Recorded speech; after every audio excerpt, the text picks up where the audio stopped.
Hello, and welcome to Tartan Touchdown episodes, our weekly look back at the biggest stories from the weekend in the NFL. This week, we were down to the Final Four and Championship Sunday, which has delivered two very different games and massive storylines. Tonight, we'll be breaking down who is heading to the Super Bowl and just how they did it. Before we begin, this is your reminder to subscribe to us on YouTube, hit the notification bell to be notified every time we post a video. Be sure to like the podcast on whatever podcast platform you're listening to us on so that you never miss an episode, and follow us on TikTok and Instagram for all of our content. As another reminder, if you're still looking for a venue to watch the Super Bowl at, we'll be hosting an NFL themed quiz at Committee Room 9 in Glasgow City Centre from 9 p.m. on Super Bowl Sunday. You can find out all the information on our social media and the Committee Room 9 social media pages and information of how to book in. Now that's all the admin done. I'm joined this week by Gavin. How are you tonight, Gav? I am doing good, ready to talk about our Final Four now. It's become Final Two. Exciting. I know, exciting stuff, ready for the showdown in San Francisco. So plenty to get through, and let's get straight to it. We'll go in chronological order. So let's start in Denver, where the conditions were brutal. Points were at a premium. The Patriots edged the Broncos 10-7 in a game dominated by defense, discipline, and probably situational football. So my first question, Gav, for you. How much do you think the weather dictated this game, and did New England simply adapt better than Denver? I don't think it was everything in this game, because I think we had two strong defenses coming out in this game. We also had, obviously, a Broncos side playing with their backup quarterback in Jarrett Stidham. So I think this is one where perhaps we're expecting to be a little bit lower in terms of the total points than what we've seen elsewhere during the playoffs, and indeed what we saw later on yesterday evening. You know, despite this, I wouldn't call myself a purist, but I really enjoyed this game. I thought that it was just, the tension was dripping through this the whole way through, and the snow just added to it. I think I'd read somewhere, this is the first postseason in something like 25 years where we've not had an indoor game at any stage throughout the bracket. And that's, of course, just because of who's qualified and who's had home field advantage and what have you. But this is what January football is made for. The snow, the wind, the elements, it is just all part of the drama. And we got plenty of that at Mile High. Yeah. Plenty of it Mile High. To kind of go through some kind of like key points, Drake May didn't light up the stat sheet through the air, but his mobility was really crucial. So he had 65 rushing yards and a game-sealing scramble late on. Do you think this is kind of proven that he does have real value as a running quarterback? I think so. I mean, certainly that was a big part of the game, particularly with the weather being as it was, that the Patriots needed to protect the football and move the game through the ground.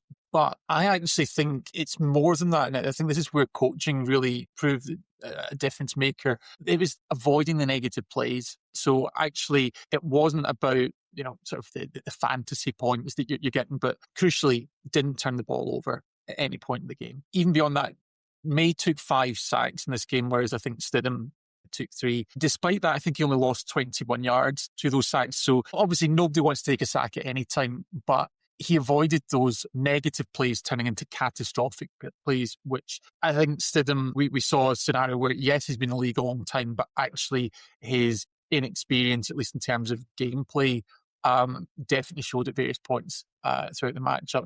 So I thought May was incredibly composed in a tough environment, both in terms of weather, also in terms of the crowd, because I think they were a factor throughout the game. You don't necessarily think of Denver as being one of the cauldrons of the NFL, but actually, again, playoff atmosphere just adds everything to that experience. There was a lot of noise, throughout as the game remained tight.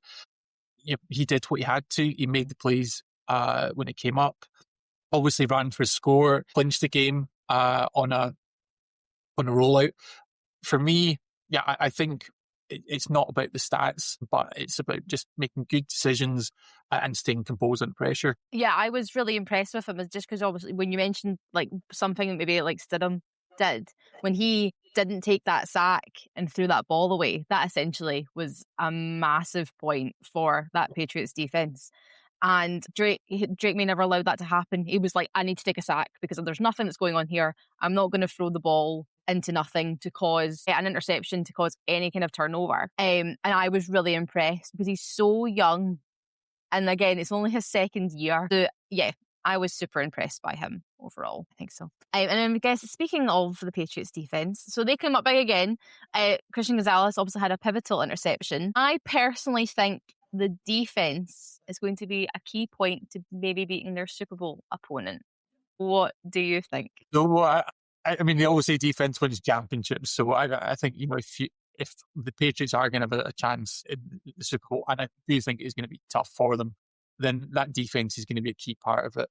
I think we've seen at times throughout the season, although it has to be said, not last night, Sam Darnold has struggled with pressure. He has struggled with turnovers. So I think that obviously he has the experience. Again, Seattle, a very well coached team that would be in the Super Bowl if they weren't. I think there is going to be a real chess match going on between the coaches in terms of how they can try and get to Sam Darnold. Can they force some mistakes? Because this is certainly going to be a real challenge for the Patriots, even compared to the teams that they played throughout the postseason. I know. And Jamal, if you'd like a little fun fact, New England have now actually won the AFC Championship while scoring the fewest points across a playoff run. And I guess I don't know if that maybe shows about the defenses they played against, or does that show their offense? Probably a little bit of both, I'd say. But they did have a really impressive game against the Chargers. But again, it was against the Chargers. Flipping to the other side of this matchup, Denver really struggled without Bo Nix,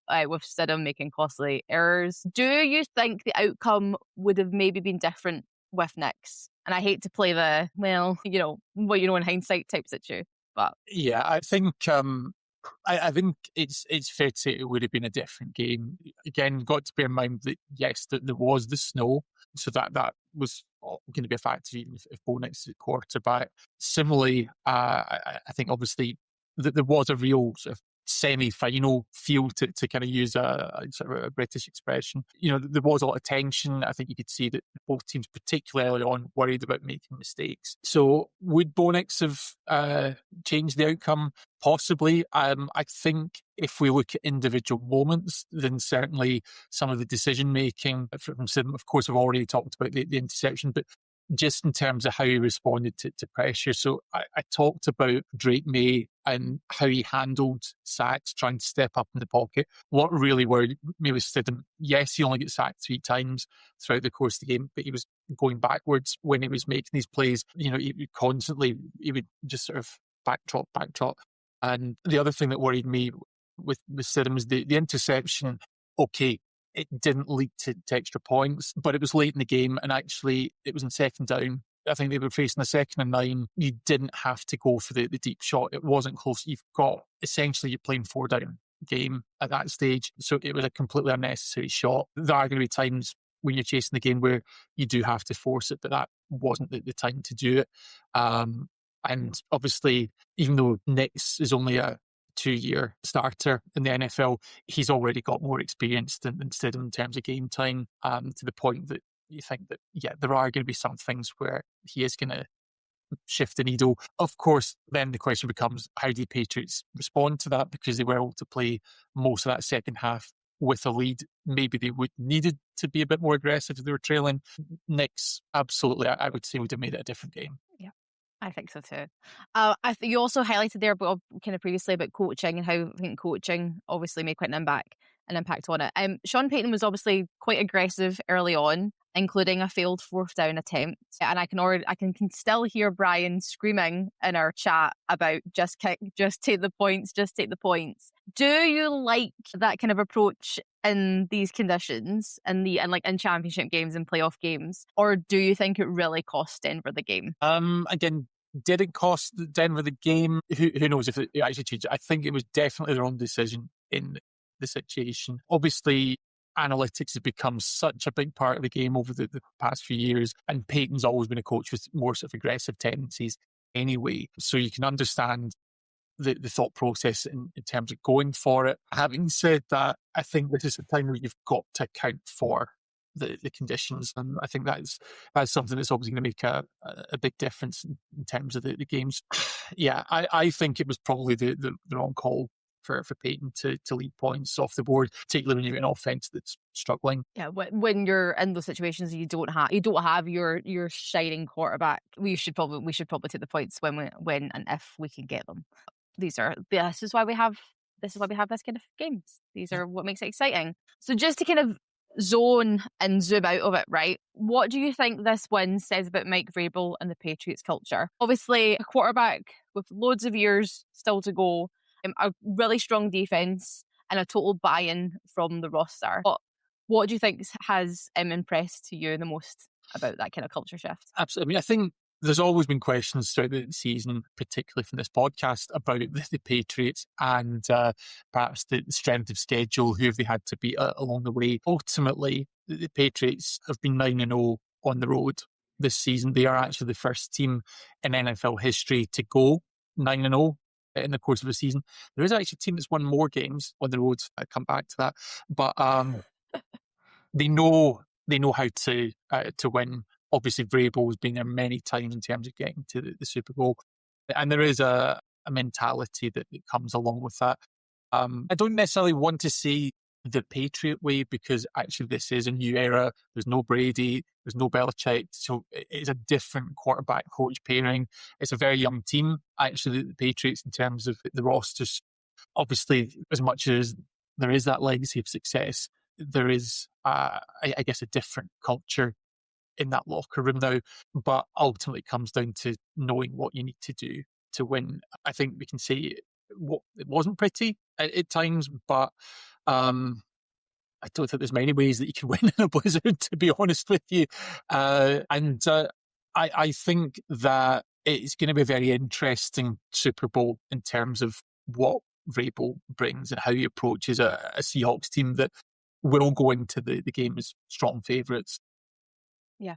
I've always been, I think, impressed by Mike Vrabel. Obviously, he coached for the Titans, I had to play them twice a year, and I always thought he was really good, especially at a team that maybe didn't have that much going for them. So I have been really impressed with what he's been able to go in and do and just flip it kind of around so quickly. And I think we'll talk about it later, but that's obviously one of the reasons why he's nominated for Coach of the Year. But so moving from a bit of a defensive slugfest to an offensive shootout to much nicer conditions in Seattle, where the Seahawks took this one 31-27 in a game that swung back and forth right until the end. Now, I think you've maybe highlighted it already, so I maybe know your answer. But do you think this was the best game of the postseason so far?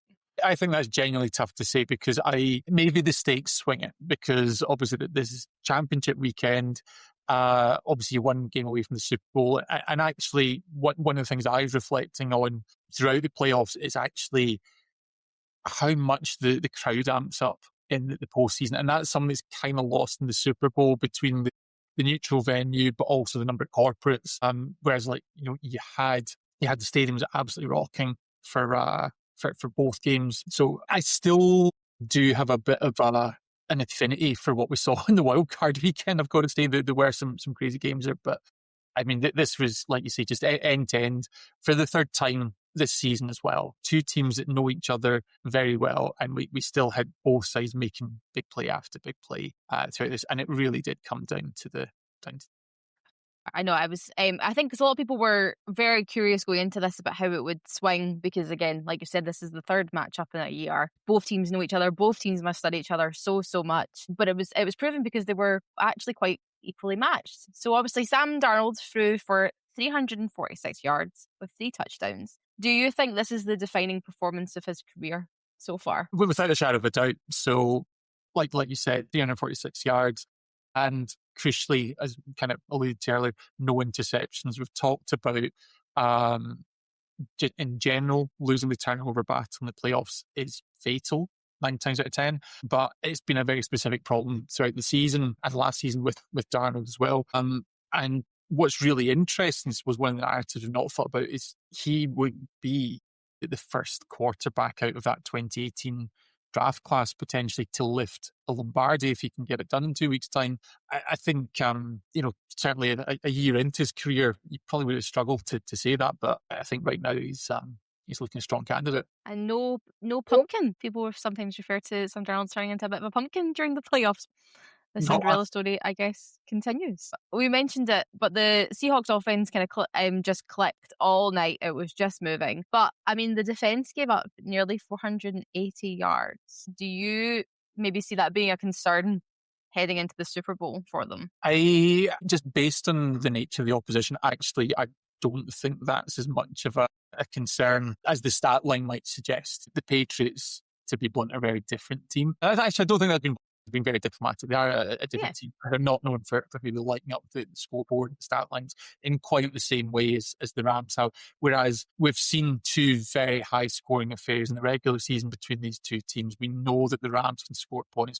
We know that Stafford has been putting on an MVP candidate level season, bolstered in particular by Puka Nacua, who's been putting some incredible performances together throughout the course of the year. So as much as the Seahawks have brutalised some of their opponents this year, I don't think it's surprising that we saw a shootout of this nature last night. I guess where you would probably draw the comfort is actually the Seahawks were making the stops when they had to, crucially making that 4th and goal stop with just over 5 minutes left in the game. And of course, they forced a key turnover in special teams on the Rams. So again, talking about that turnover battle, that was a big error from the Rams punt returner, falling backwards as he tried to field the punt. Again, that's a situation where you just got to walk away. At the end of the day, if you lose a couple of yards in the punt, it's better than giving up the possession. So, no, I think that yes, of course, like any team, the Seahawks, they'll be looking at the film, trying to figure out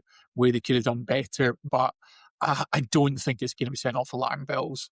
I don't think so either. I think that's quite diplomatic. That's fine. I guess again, speaking on like weapons on offense for them, Jackson Smith-Njigba was so difficult to go against in this game and pretty much all season. If you're New England, how are you slowing him down? Well, this is going to be a really interesting question because they have not really been tested through the air throughout the playoffs. I think there's different reasons for that. We know that in the wild card round, actually, it's not so much Justin Herbert as his line that was really letting him down. Obviously, the Patriots were getting after him. CJ Stroud just had a nightmare in the divisional round. And as we've just talked about, the weather and the inexperience of Stidham were factors. I think it's going to be very different when, obviously, we get to Santa Clara in the Super Bowl. There was certainly one moment early on the game yesterday where Marvin Mims caught that deep ball from Stidham, which, yes, that was a nice, so it was a good read, but you actually saw both Patriot safeties converging on the same receiver. I think, to be fair, Mims looked like they were leaving him alone anyway, but there did seem to be a bit of miscommunication going on there. And I would worry that, if you can have moments like that in the Super Bowl, you're going to be punished. Yeah, I would agree. And then to go to the other side of this game, I know Sean McVay's late game decision making's come under a bit of scrutiny. Do you think the Rams beat themselves? Or were the Seahawks simply just kind of better when it mattered at the end? I mean, one thing that jumped out to me in the sort of the recap of the game is there wasn't really a great number of possessions in this game, which I guess that shows a great deal of confidence from both coaches. Yes, of course, the Seahawks win the game, so you think, well, play calling's justified. I guess from the Rams' perspective, when I'm looking at the fourth quarter, and I think their sort of their main drive in the 15 plays, 7.5 minutes off the clock. That's actually taking the clock down under 5 minutes. They chose to go for the end zone rather than try to kick it. Now, I think that's partly considering the Seahawks themselves have been really good looking after the ball, but there is a confidence that you're thinking you've got Matthew Stafford at quarterback, even 4-down ball, you can make that. It's really hard to say because two games, or say two teams, they're just so evenly matched in this one. I think that it's just someone's going to have to lose. Yeah.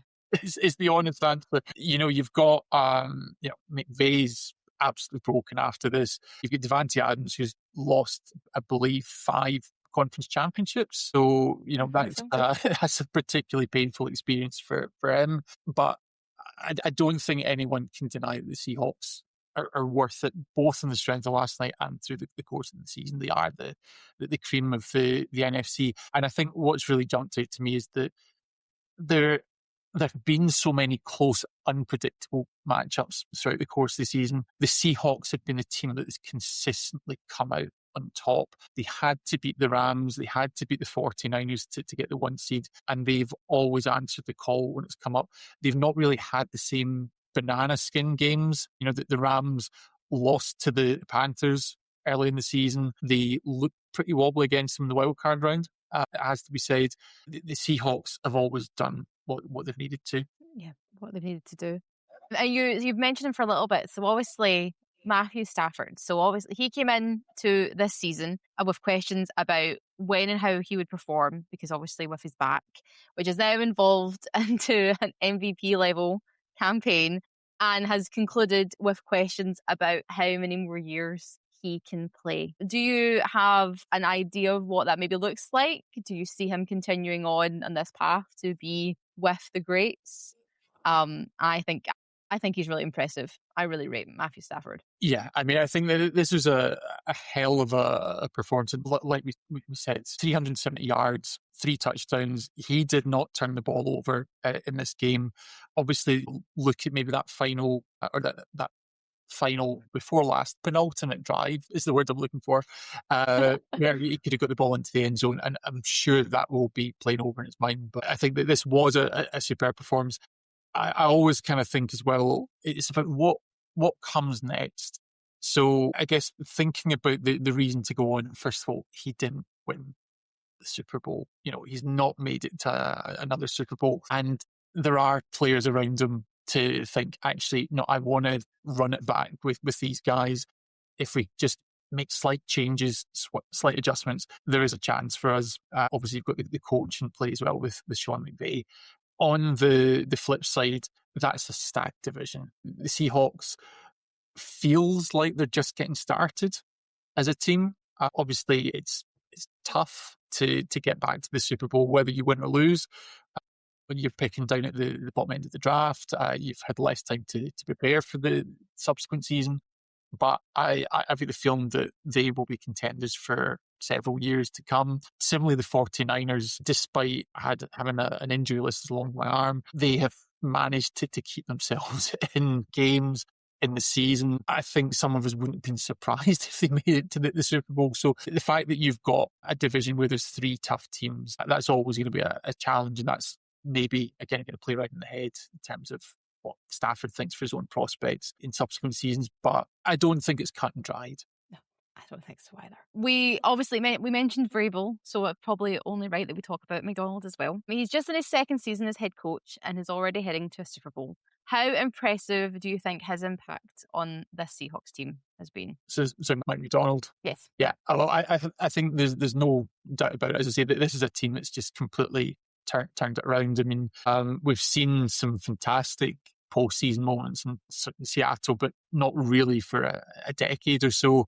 His place is very much back. The swagger. They are winning the close games. They're brutalizing other opponents, as we've seen with the 49ers in the tail end of the regular season. It was a very different approach. They smothered the 49ers. Yeah, however they do it, whether it's in dominant fashion or just clutch fashion, they're winning all these games. There's a real momentum about Seattle at the moment. And yeah, it really does start with the coach. At the end of the day, Sam Darnold is a competent quarterback, but he's not been able to get over the hump in any other city that he's played in so far. I think this is just, you're starting to see that all the pieces are finally starting to click into place for him. And Mike McDonald's a huge part of that. And I guess kind of on both the mention of these coaches coming in and then having success really early on, with the kind of coaching carousel being as it currently stands, do you think that this is going to have an impact in terms of what your head office is going to expect from these new head coaches to come in and get immediate results? Well, I mean, every front office is different. We've seen with the Steelers that were kind of floating around seemed to be floating around the 500 mark for 20 years. And ultimately, Tomlin was never fired at the end of it. He walked away, which may have been kind of a quiet decision to let him go out with some dignity. Most teams, I think we are seeing an increasing impatience. It was pointed out with the Bills when they let go of McDermott that actually no coach quarterback combination has been to the Super Bowl after 5 years, which seems like quite a long time. But if you think about it, if you were consistently making it deep into the postseason, you'd think that's still relatively successful. But I think most front offices want to have that chance to be in the big game. That means that even if you are a successful team, you're going to take some swings. The Patriots situation, of course, that was interesting because Gerard Mayo had only been in the role for 1 year, and they decided, no, we are going to move on. It just feels like the right thing to do. I don't think anyone's arguing with that now. I think it could absolutely be a trend. Obviously, there's money factors to be considered if you sign coaches to 5-year deals and getting rid of them early on. But it's been said that the coach is really the one thing that you can really control in your organization. When you draft a quarterback, you're never quite sure what you're getting. Any player can get injured, but the coach is always there setting the tone, making the play calls. So it's so important to get that decision right in the hiring process for your organization that, I think that there's going to be a lot of teams reflecting that. I think we're already seeing that because actually I think it's 10 coaching vacancies for this hiring cycle, which is one of the highest for a long time. So obviously there's a lot of teams basically thinking that the grass is greener. Will it turn out that way? There's going to be a lot of disappointed teams in this, but it's going to be interesting to find out who makes the leap, who's disappointed. And it might be difficult for these teams, but it's fun for us as viewers to watch, which is really all that matters. Plenty to talk about, yeah. Yeah, exactly. Okay, let's chat about something else that is happening Super Bowl week, which is the NFL Honors with the finalists being announced. And there's plenty to debate. So we'll start with MVP. So you have Drake May, you have Josh Allen, you have Trevor Lawrence, you have Matthew Stafford, and you have Christian McCaffrey. There's the only reason this is not currently a QB award. Who is getting your vote and why? Well, I love Josh Allen, to be honest, but I think it's going to be Matthew Stafford in this one. He has just had such a solid campaign throughout the year. So obviously been very exciting defensively to watch. I think there's, with any award, there's always a bit of like, they deserve it. And I think that, Stafford, he's been in the league since 2009. I was trying to do my maths in my head. That's 17 years he's come up for now. Yeah, I think it just feels like he's due for it. Yeah, I agree. When you say about consistency, in my opinion, out of the 5, he has been the most consistent, that you're going to get a good performance from him, even if the defense do something. You know that he's going to come in, he's going to put up the points. And that would, in theory, they know they can, taking last night out of it, they can win if they have Matthew Stafford playing. So yes, he would also be my pick. And another category that's really stacked and probably quite is also one of these ones that who really knows which way it could swing. Coach of the Year includes both Mike Vrabel and Mike McDonald, but face some great competition with Liam Cohen, Ben Johnson, and Kyle Shanahan. I have not a clue who is going to take this one. I have my thoughts, but I would love to hear yours first. Well, we've talked quite a bit about 2 of these coaches this evening. I am actually going to go for someone we've not talked about too much tonight, and that's Ben Johnson, because I just think it's just such a seismic change in Chicago. Maybe not one of the disastrous franchises of the NFL, but certainly one that's underperformed for a long, long time. We always talk about how the Bears have never had a 4,000-yard passer, and admittedly, that's still the case. But if you look at the way that this team's played, they've been so exciting, and it's not even, we talk a lot about fourth quarter comebacks. This team has had 2-minute warning comebacks.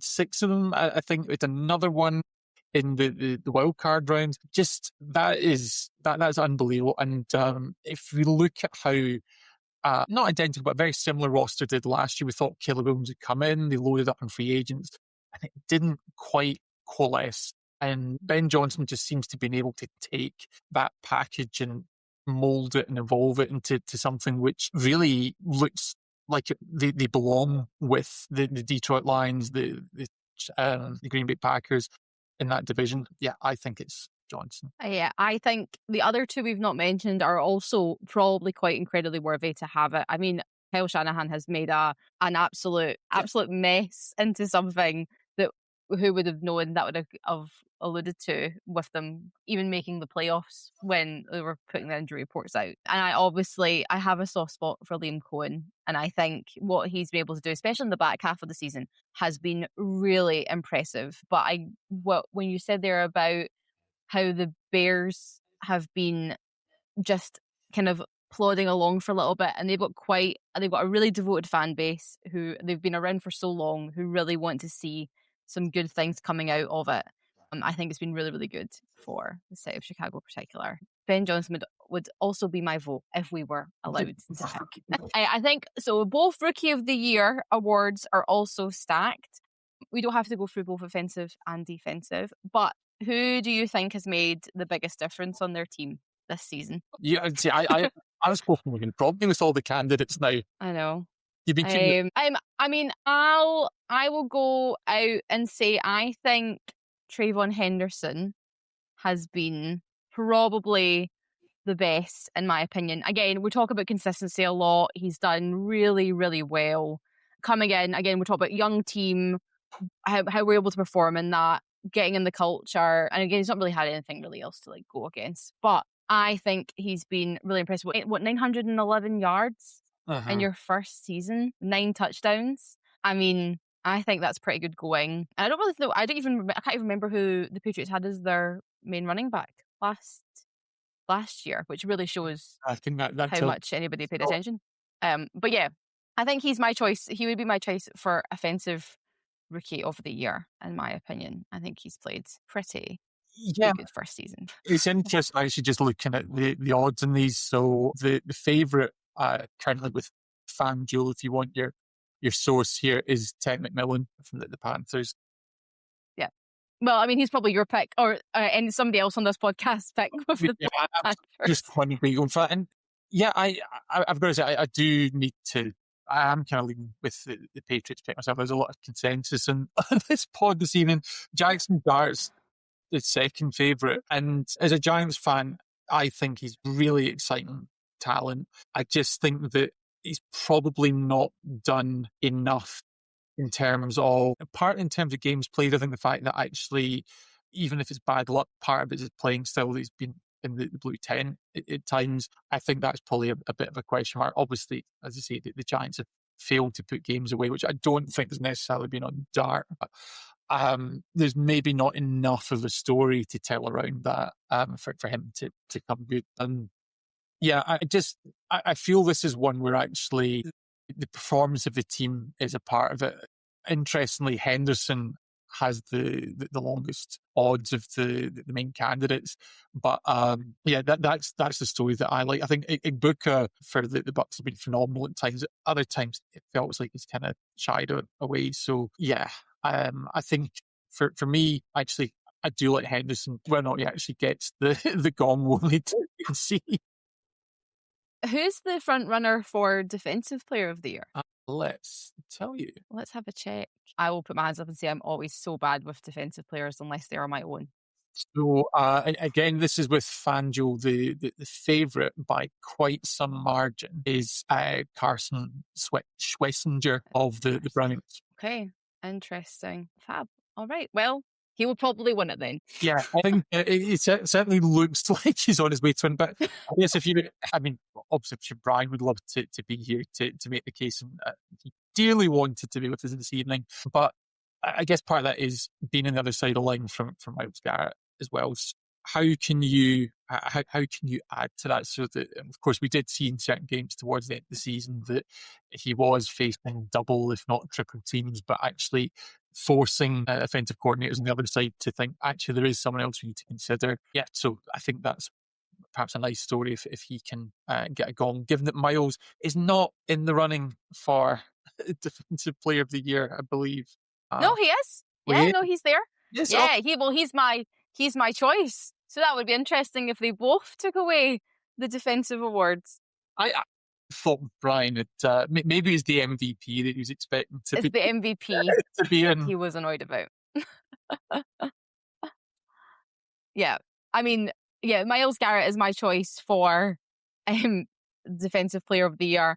I would assume he is the favourite. I would not, I guess maybe Hutchinson would maybe be the other one that he would kind of be coming up against. Yeah, I think if you can, when you break a record that has been standing as it has been, I feel like you kind of have to give the man his flowers. Yep. And 23 sacks in a year with an extra game is still very, very impressive in my eyes. Yeah, I mean, it's a strong list, it has to be said, because you've also got Micah Parsons, who, of course, went down injured, but really was looking like a fantastic bit of business for the Packers. And I think that probably is a big part of their late season collapse with him going down to injury. Will Anderson Jr., of course, a big part of the Texans defense that really has carried that team at times.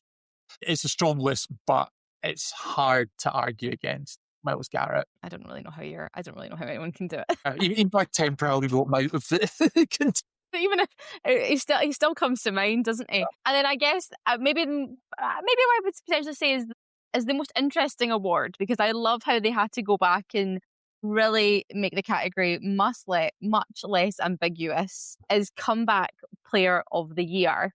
And basically what they said was, you can't pick somebody who had a bad season and then come back and do something quite good. You had to have somebody that's beaten some kind of adversity, let's say. It has to be like an injury comeback. It needs to be like an illness comeback. It needs to be something of that caliber. So your choices are Stephon Diggs, Aiden Hutchinson, Trevor Lawrence, Christian McCaffrey, and Dak Prescott. Now, to my research, this is maybe suggested as the most wide open category. Nobody really knowing what's going to be the outcome of it. I mean, this will be where my bias is shown, and I think that it probably should be Trevor Lawrence, mostly because Make the case. Make my case. Okay, that's fine. Mostly because he obviously had the concussion and the shoulder injury against the Texans last year, which pretty much derailed the entire rest of the Jags season. It wasn't very good last year anyway, and it got worse. But I think to take that in the offseason, to get that surgery done in the offseason, and then to come back and take that big step up as we were all thinking he now has, again, coming back into a new regime, a new coaching staff, a new GM, everybody around you is brand new, essentially. And to come in and take charge again, I think is really impressive. And everybody last year was saying, oh, he's out, oh, he's this, oh, he's that. And I think to come back kind of from that adversity has been really, really nice to see. And I hope it's not a one and done. And that's directly to Trevor, if ever watches this. So, I mean, it is a really strong. Oh yeah. Nominees for this. I mean, if I'm looking at the list cold, Hutchinson's name is one that really jumps out for me. And I think part of that is actually the way that he went out last year with such a horrific injury, and yet the comeback award is not meant to be your dedication to rehab. He just seemed to come back. The recovery just seemed to be so remarkable just in terms of his progress. That alone was impressive, but he's, of course, logged 14 and a half sacks. So it has been an emphatic season. Having said that, of course, the Lions did not make the playoffs. And I think what is maybe interesting is that it's has actually just come out. Christian McCaffrey has won the Pro Football Writers Comeback Player of the Year award. Again, if you look at a story there, he's had to deal with adversity with his own injuries last season, but then has had to really help to carry the 49ers through a hell of a lot of adversity this year as well, even once he's been back on the field. Yeah, I mean, there's a great story there. And of course, Dak has struggled with injuries in it. I think early on, certainly some people, even if they're called Dan, were murmuring about an MVP caliber season. Maybe just, again, if you're looking at the bigger picture, the Cowboys obviously haven't had maybe the great team story to tell with a couple of these candidates do. I think the one that maybe is a bit of an outlier on that list for me is Stephon Diggs, who's had some of the field stuff, and I just wonder if that's going to influence the vote, even though he's the one that's on his way to Santa Clara in a couple of weeks. I know. So that'll be interesting. I wake up in the morning and seeing, because I think, I mean, if you're nominated, it's an incredible achievement to be nominated. And it's a nice do up, right? It's nice to get all dressed up, right? Yeah. I guess they get out of their uniforms. But we are now all set for a Patriots versus Seahawks Super Bowl, which is a matchup that brings back memories but feels like a completely new era. Which team's path to the Super Bowl has impressed you more? I feel like this is fit.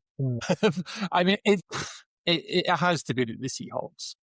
Just to look at the division that they play in, as I say, the Rams have been an excellent side for a number of years. 49ers have just been so tough despite their injuries this year. Despite that, Seattle have just overcome everything that's been thrown at them. I think the Patriots, I think in some ways we're being kind of harsh on them in the fact that this is a team that was 4-13 a year ago. So there is a lot to like about what they've done. But if we're just looking at the caliber of the opposition, it's got to be the Seahawks. You're welcome, guys. It's also the Seahawks for me. Yeah. I mean, it's also Seahawks for me. Again, I was told by somebody in particular that I had to point this out. Picked at the start of the playoff, I picked the Seahawks and the Patriots to be my Super Bowl. So do you know what? I will give myself a pat on the back. I have had I'm terrible in the regular season for picking picks, but put me in the playoffs, and I know what's up. Which is interesting because we've done the best, and Brian's done absolutely terrible in this, and he can't defend himself right now. Sorry, Brian. Is the Cowboys of Pickham? Is the Cowboys of Pickham? Great until January. Exactly that. Well, that brings us to the end of another great episode. So once again, make sure you're following us on Instagram and TikTok. Subscribe to us on YouTube and all podcast platforms to get notification when our next podcast drops. I am very happy to report that our In Conversation series will be back very, very soon. Please keep an eye on socials for details on just who that is. And I mean, it's a big one. We are very, very excited for who that person will be. But yes, thank you for joining me on this episode, Gavin. It's been wonderful to chat through everything. It's been a pleasure to be here. And in answer to the tease that I left earlier, the team that won 10 oh yeah, please tell me. season has been in front of you all along. 2007, 2008 New York Giants won 10 games on the road. They did actually lose one, but because they played 3 road games on the way to the Super Bowl, they have the most most road wins in a single season. Wow. And look at them now. Who would have thought? Who thought it? Yep. Who would have thought? Years later. And the year of our Lord 2022 would have thought that's the stat we've been looking at them for. Thanks, Giants. We appreciate Thank you. Well, we'll be back next week in our Super Bowl preview episode, because we were dipping the toes into it. We'll have a full breakdown on both of these teams, how we think they can win, and probably how we think Super Bowl 60 will play out. But until then, we will see you very soon.